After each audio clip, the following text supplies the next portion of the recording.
Então, você vê, se Deus é uma pessoa, quer dizer, é uma individualidade de alcance universal, mas ainda assim uma individualidade de uma pessoa que diz, usa a palavra eu, usa o pronome eu. Hã? Na verdade, ele é o único que usa esse termo eu com pleno direito. Porque em Deus tudo é personalizado, não há nada nele que não seja ele. Agora, em nós, cada um de nós, existe uma série de elementos que não são nós. A nossa hereditariedade, que a gente desconhece, não sabe que elementos estão lá, tem cobras e lagartos lá dentro, você não sabe. As influências de fora que foram se impregnando, que você não lembra mais de onde vieram, tudo isso não é você. Tanto que eu, na verdade, eu não acredito na existência do inconsciente pessoal. Eu digo, se é um inconsciente, não é pessoal. Né? Esses são elementos estranhos que estão impregnados e que me afetam de alguma maneira, mas que eu não posso dizer que sou eu. Né? Então,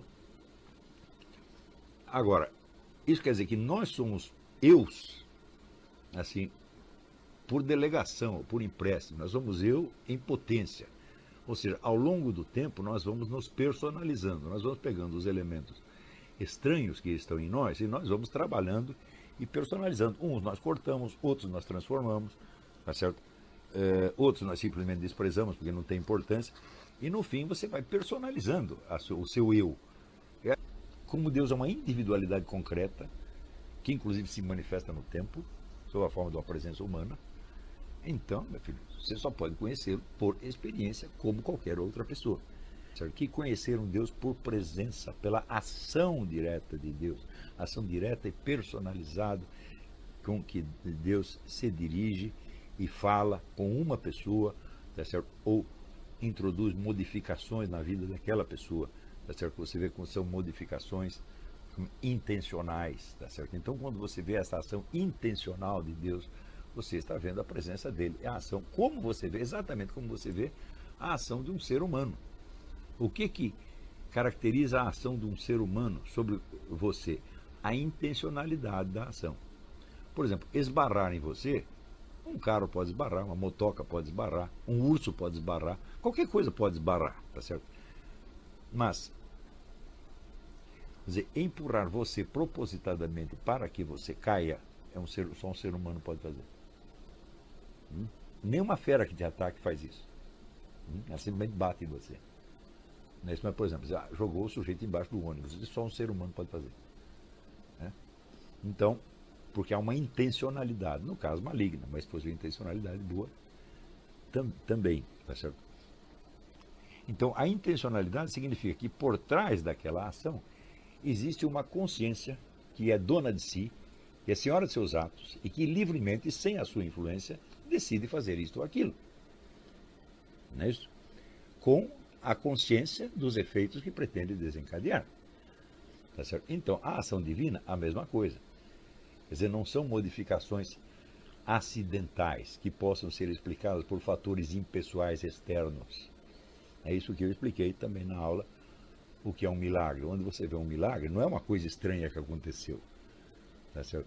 É uma sequência de ações e de acontecimentos que marcam claramente uma intencionalidade. Tá certo? E por isso fazem sentido. E por isso se estabelece ali um diálogo, um encontro. Tá certo? Então, este tipo de conhecimento de Deus é abundante. Quer dizer, o processo de conhecer Deus é você deixar que Ele o transforme nele. Até o ponto que chega aquilo que dizia o apóstolo: não sou eu mais que está aqui, é Jesus que está em mim. Por que é Jesus que está em mim? Quer dizer que você deixou de existir? Não. Você só existe e você só tem um eu porque Deus te insuflou esta individualidade e esta possibilidade de ter um eu. Então, quando você vai se transformando nele, você não deixa de existir, você passa a existir de maneira mais intensa.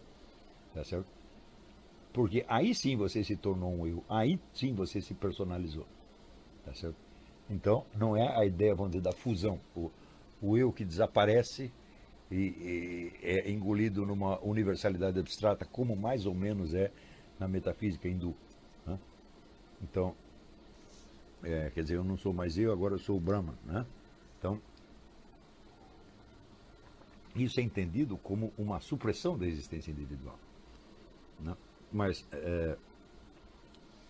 na verdade, a existência individual ela é preservada, tá certo? Porque ela é a expressão da vontade de Deus. Ela personalizou você. E não vejo por que personalizar, se ele põe só para dissolver e transformar nele de novo. Tá certo? Então é não é uma fusão, é uma absorção, no sentido, uma superação, no sentido alemão do Aufhebung, uma coisa que é abrangida e superada ao mesmo tempo, e que na medida que se supera, se intensifica. Quando as pessoas colocam o problema da existência e inexistência de Deus, digo, você colocar esse problema no plano dos argumentos é você fazer buraco na água. Por quê? Porque Deus não é um universal abstrato, Deus é uma pessoa. E você não pode chegar a uma prova universal abstrata da existência de uma pessoa. Uma pessoa só se conhece por experiência. Você mesmo, por exemplo, você pode provar só por argumentos a existência da sua mãe, da sua avó, da sua tia, da sua namorada, ou a sua mesma. Você não pode. Só tem um jeito, você tem que se mostrar e dizer, olha, eu existo, eu estou aqui.